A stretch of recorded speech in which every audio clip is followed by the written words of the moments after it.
ଜୟ ଜଗନ୍ନାଥ ସାଙ୍ଗମାନେ। ଆଶା କରୁଛି ସମସ୍ତେ ବହୁତ ଭଲରେ ଥିବେ। ଯେଉଁମାନେ ମୋ ଚ୍ୟାନେଲକୁ ଦେଖୁଛନ୍ତି, ଯେଉଁମାନେ କିଛି ସମୟ ବ୍ୟସ୍ତତା ଯୋଗୁରୁ ଆପଣ ଦେଖିପାରୁନାହାନ୍ତି, ସମସ୍ତେ ବହୁତ ଭଲରେ ଥିବେ ବୋଲି ମୁଁ ଭାବୁଛି। ତ ଚାଲନ୍ତୁ ଆଜି ଗୋଟେ ଫେମସ୍ ଡିଶ୍, ଯେଉଁଟାକି ଆମର ୟୁପି, ବିହାର, ଝାଡ଼ଖଣ୍ଡର ସିଗ୍ନେଚର୍ ଡିଶ୍ ବି ଆପଣ କହିପାରିବେ। ତ ଲିଟି ଚୋଖା ବା କେହି କେହି ତାକୁ କୁହନ୍ତି ବାଟି ଚୋଖା। ତ ତାକୁ ବନେଇବା। ଏଇଟା ଗୋଟେ ମୁଁ ଭୋଜପୁରୀ ପିକ୍ଚରରେ ବି ଦେଖିଥିଲି, ଇଣ୍ଟରନ୍ୟାସନାଲ୍ ଲିଟି ଚୋଖା ବୋଲି। ନିରୋହାର ପିକ୍ଚରଟା ଥିଲା, ନିରୋହା ସେଥିରେ ହିରୋ ଥିଲା। ତ ଚାଲନ୍ତୁ ଆରମ୍ଭ କରିବା ଲିଟି ଚୋଖା। ତ ଫାଇନାଲି ଦେଖନ୍ତୁ ମୁଁ କ'ଣ କରିଛି, ଆଳୁକୁ ଚୋପା ଛଡ଼େଇକି କାଟି ନେଇଛି ଆଉ ତାକୁ ମୁଁ ବଏଲ୍ କରିଦେଇଛି। ମୁଁ ସ୍ପେଶିଆଲି ଏଠି 3-4 ଜଣଙ୍କ ପାଇଁ ହିଁ ବନେଇବି। ଆଉ ତ ଆଳୁ ମୋର ବଏଲ୍ ହେଇଯାଇଛି। ତା ଭିତରେ ମୁଁ ବାଇଗଣକୁ ଟିକେ ତେଲ ଦେଇକିରି ତାକୁ ପୋଡ଼ି ଦେଉଛି। ଦେଖନ୍ତୁ ସେକି ଦେଉଛି ମୁଁ ଗ୍ୟାସ୍ରେ। ୟାକୁ ଆପଣ କାଠ ଚୁଲି କିମ୍ବା ଗୋବର ଘଷିରେ ଯଦି ବନେଇବେ, ତା'ର ଟେଷ୍ଟଟା ଆଉ ଟିକେ ଦ୍ୱିଗୁଣିତ ହେଇଯିବ। ବେସିକାଲି ୟାକୁ ସେଇଥିରେ ହିଁ ବନାଯାଏ, କିନ୍ତୁ ଆଜିକାଲି ତ ସବୁ ଜାଗାରେ ସେଇଟା ଆଭେଲେବୁଲ୍ ନାହିଁ। ତେଣୁକରି ମୁଁ ଗ୍ୟାସ୍ରେ ହିଁ କରୁଛି। ଦେଖନ୍ତୁ ଟମାଟୋକୁ ବି ମଧ୍ୟ ସେକି ନେଇଛି ମୁଁ। ଟମାଟୋ 2ଟା ଆଉ ବାଇଗଣ ଗୋଟେ, ୟାକୁ ମୁଁ ଭଲ ଭାବରେ ସେକି ଦେଇଛି। ଆଳୁ ଛୋଟ ଛୋଟ ଆଳୁ ନେଇଛି ମୁଁ 2ଟା, ତାକୁ ବି ବଏଲ୍ କରିଦେଇଛି ଚୋପା ଛଡ଼େଇକି।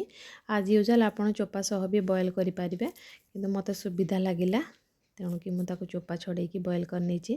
ଦେଖନ୍ତୁ ମୋର ତ ବାଇଗଣ ଆଉ ଟମାଟୋ ଭଲ ଭାବରେ ପୋଡ଼ି ଯାଇଛି। ତାକୁ ମୁଁ ଧୀରେ ଧୀରେ ଚୋପା ଛଡ଼େଇ ଦେଉଛି। ଚୋପା ଛଡ଼େଇଲା ପରେ ମୁଁ ବାଇଗଣଟାକୁ ଟିକେ କାଟିକି ଦେଖିବି ଭିତରେ ଭଲ ଅଛି ନା ନାହିଁ। ତ ବାଇଗଣ ପୁରା ଫ୍ରେଶ୍ ଥିଲା। ନରମ ସଫ୍ଟ ବାଲା ବାଇଗଣ ନେବେ, ମଞ୍ଜି ବାଲା ବାଇଗଣ ନେବେନି ଆପଣ। ତ ଦେଖନ୍ତୁ ମୁଁ ଗୋଟେ ପତିଲାରେ କ'ଣ କରିଛି, ଆଳୁ, ବାଇଗଣ, ଟମାଟୋକୁ ନେଇଯାଇଛି। ସେଥିରେ ମୁଁ ଟିକେ ଅଦା, ଯେଉଁଟାକି ମୁଁ କ୍ରସ୍ କରିକି ରଖିଥିଲି ଗ୍ରେଟିଂ କରିକି, ଟିକେ ଅଦା ଆଉ ଆବଶ୍ୟକ ଅନୁସାରେ ଧନିଆ ପତ୍ର, ଗୋଟେ ପିଆଜ ଦେଇଛି। ପିଆଜର କ୍ୱାଣ୍ଟିଟି ମୁଁ ଟିକେ ବେଶୀ ଦେଇଛି, ଯେହେତୁ ଚୋଖାରେ ପିଆଜ ଆଉ ସୋରିଷ ତେଲ ଆଉ କଞ୍ଚା ଲଙ୍କାର କମ୍ବିନେସନ୍ ହିଁ କିଛି ଅଲଗା ଥାଏ। ତା ସହିତ 4-5ଟା ମୁଁ କଞ୍ଚା ଲଙ୍କାକୁ କାଟି ନେଇଛି। ଯଦି ଛୋଟ ପିଲା ଖାଉଛନ୍ତି ତ ଲଙ୍କାର କ୍ୱାଣ୍ଟିଟି ଆପଣ କମ୍ କରିପାରିବେ, କିନ୍ତୁ ଚୋଖାରେ ରାଗଟା ଟିକେ ଭଲ ଲାଗେ, ଟିକେ ସ୍ପାଇସି ଭଲ ଲାଗେ। ତା ସହିତ ମୁଁ ନେଇଛି ଏଠି ସଲ୍ଟ, ସ୍ୱାଦ ଅନୁସାରେ ମୁଁ ନେଇଯାଇଛି ସଲ୍ଟ। ଦେଖନ୍ତୁ ଦେନ୍ ଏଠି ଫାଇନାଲି ଆମର ଟଚ୍ ହେବ କଞ୍ଚା ମଷ୍ଟାର୍ଡ଼ ଅଏଲ୍, ସୋରିଷ ତେଲ ଯେଉଁଟା। ସୋରିଷ ତେଲ ବିନା ଚୋଖାଟା ଆମର ଅଧା ଅଧୁରା ରହିଯିବ। ତ ସୋରିଷ ତେଲ ମୁଁ ପାଖାପାଖି ଏଠି 2-2.5 ସ୍ପୁନ୍ ମୁଁ ଆଡ଼୍ କରିଦେଇଛି। ତାପରେ ଯେଉଁ ପଟାଟୋ ମ୍ୟାସର୍ ଥିବ ଆପଣ ସେଇଥିରେ ମ୍ୟାଶ୍ କରିପାରିବେ କିମ୍ବା ହାତରେ ମଧ୍ୟ ମ୍ୟାଶ୍ କରିବେ। ଯେହେତୁ ଏଇଟା ଗରମ ଥିଲା, ହାତରେ ମୁଁ କରିପାରିଲିନି, ତେଣୁକରି ମୁଁ ତାକୁ ଏଇ ପଟାଟୋ ମ୍ୟାସର୍ ସହାୟତାରେ ମୁଁ ତାକୁ ଭଲ ଭାବରେ ମ୍ୟାଶ୍ କରିନେଇଛି। ତ ଫାଇନାଲି ଆମର ଇଣ୍ଟରନ୍ୟାସନାଲ୍ ଲିଟି ଚୋଖା ପାଇଁ ଚୋଖା ଆମର ରେଡ଼ି ହେଇଯାଇଛି। ଦେଖନ୍ତୁ ସାଙ୍ଗମାନେ, ଟେଷ୍ଟ କରିକି ଦେଖିବା ଲୁଣ ଫୁଣ କେମିତି କ'ଣ ଲାଗିଛି। ବହୁତ ହି ୟୁନିକ୍ ହେଇଛି। ତ ଲିଟିର ଟେଷ୍ଟଟାକୁ ଚୋଖା ସହିତ ଖାଇଲେ ହିଁ ଆପଣ ପରଫେକ୍ଟ ଜାଣିପାରିବେ। ତାକୁ ଆଉ କୌଣସି ଆପଣ ତରକାରୀ, ଆଚାର, ଖଟା ଏସବୁରେ ଯେତିକି ବି ଟେଷ୍ଟି ନ ଲାଗିବ, ଆପଣ ଚୋଖା ବନେଇବେ। ଲିଟି ବନାଉଛନ୍ତି ମାନେ ଡେଫିନେଟଲି ଆପଣ ଚୋଖା ହିଁ ବନାନ୍ତୁ, ତା ଦ୍ୱାରା ହିଁ ତା'ର ଗୋଟେ ପରଫେକ୍ଟ କମ୍ବିନେସନ୍ ରହିଛି। ତ ଚାଲନ୍ତୁ ବର୍ତ୍ତମାନ ଆମେ ଲିଟି ପାଇଁ ପ୍ରିପେୟାର କରିବା। ଆମର ତ ଚୋଖା ରେଡ଼ି ହେଇଯାଇଛି। ତ ଲିଟି ପାଇଁ ମୁଁ ନେଇଯାଇଛି, ଦେଖନ୍ତୁ ଏଠି ସତୁ ନେଇଯାଇଛି 5-6 ଚାମଚ, ଟିକେ ମୁଁ ଧନିଆ ପତ୍ର ନେଇଛି, କଞ୍ଚା ଲଙ୍କା ଟିକେ ନେଇଛି, ଆଉ ଟିକେ ଛୋଟ ଛୋଟ କଟା ପିଆଜ ନେଇଯାଇଛି ମୁଁ, ଆଉ ସୋରିଷ ତେଲ ନେଇଛି। ଆପଣଙ୍କ ପାଖରେ ଯଦି ଆଚାର ବାଲା ମସଲା ଥିବ ତ ଆପଣ ତାକୁ 1 ସ୍ପୁନ୍ ଆଡ଼୍ କରିପାରିବେ। ତା ସହିତ ଯଦି ଅଜୱାଇନ୍ ଅଛି ତାକୁ ବି କ୍ରସ୍ କରିକି ପକାଇ ପାରିବେ। ମୋ ପାଖରେ ସେସବୁ ନଥିଲା, ତ ସେ 2ଟା ଜିନିଷକୁ ମୁଁ ସ୍କିପ୍ କରିଦେଇଛି। ସେ 2ଟା ଜିନିଷ ପକାଇଲେ ବି ଚଳିବ, ଯଦି ଆପଣଙ୍କ ପାଖରେ ଆଭେଲେବୁଲ୍ ନାହିଁ ତ ଆପଣ ଖାଲି ବି କରିପାରିବେ।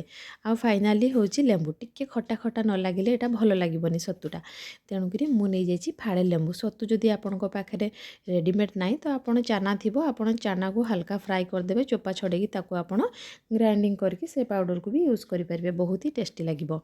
ଦେନ୍ ଆମର ମସଲା ଷ୍ଟଫିଙ୍ଗ, ସତୁ ଷ୍ଟଫିଙ୍ଗ ତ ରେଡ଼ି ହେଇଯାଇଛି। ବର୍ତ୍ତମାନ ଆମେ ତା'ର ଡୋ ଲଗାଇବା। ଡୋ ମତଲବ ଆମେ ଯେଉଁ ଲିଟିଟା ବନେଇବା ସେଇଟା ଲଗାଇବା।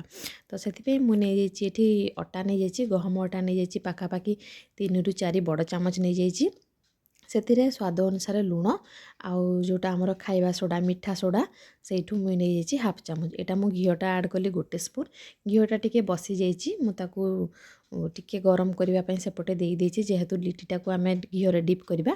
ତ ଏଇଟା ବସି ଯାଇଥିଲା ଟିକେ ଘିଅ, ଯେହେତୁ ଏଇଟା ଥଣ୍ଡା ସିଜିନ୍ ତ ମୁଁ ଏଠି ଘିଅ ଆଡ଼୍ କରିଦେଇଛି ଆଉ ତାକୁ ଅଳ୍ପ ଅଳ୍ପ ପାଣି ଦେଇକି ଭଲ ଗୋଟେ ନରମ ଡୋଟେ ଲଗେଇବା।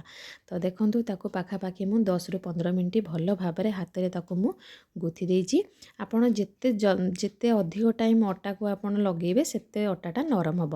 ତ ଫାଇନାଲି ଆମର ଅଟା ଡୋ ରେଡ଼ି ହେଇଯାଇଛି। ବର୍ତ୍ତମାନ ତାକୁ ଆମେ ଛୋଟ ଛୋଟ ଗୋଳା କରିବା, ବେଶୀ ବଡ଼ ବଡ଼ କରିବାନି, ଛୋଟ ଛୋଟ କରିବା। ଯେହେତୁ ମୁଁ ଅପେର ପ୍ୟାନ୍ରେ ଯେଉଁଟା ମୁଁ ଅନଲାଇନ୍ ଗୋଟେ ମଗେଇଥିଲି ଅପେ ପ୍ୟାନ୍, ସେଇଥିରେ ହିଁ ମୁଁ ୟାକୁ ସେକିବି।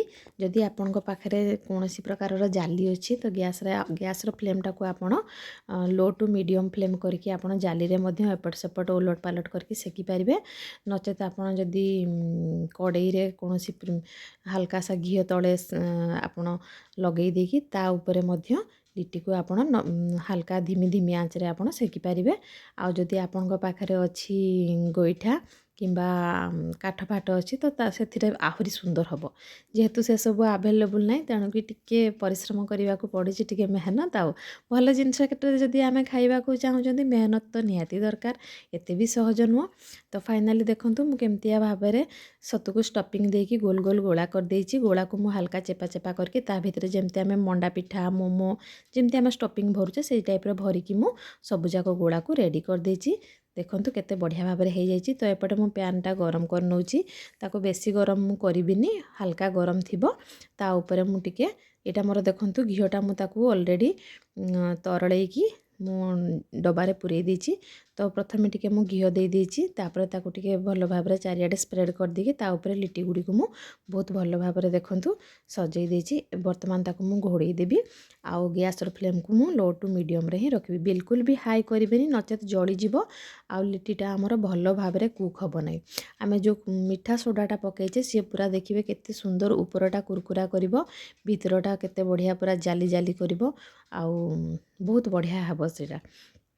ଫାଇନାଲି ଉପରେ ଟିକେ ଟିକେ ମୁଁ ଆଉ ଟିକେ ଟିକେ ଘିଅ ମଧ୍ୟ ପକାଇ ଦେଇଛି ଲିଟି ଗୁଡ଼ାରେ, ଆଉ ତାକୁ ମଝିରେ ମଝିରେ 3-4 ମିନିଟ୍ରେ ଥରେ ଥରେ ତଳ ଉପର କରି ତାକୁ ମୁଁ ଓଲଟେଇ ଦେଇଛି।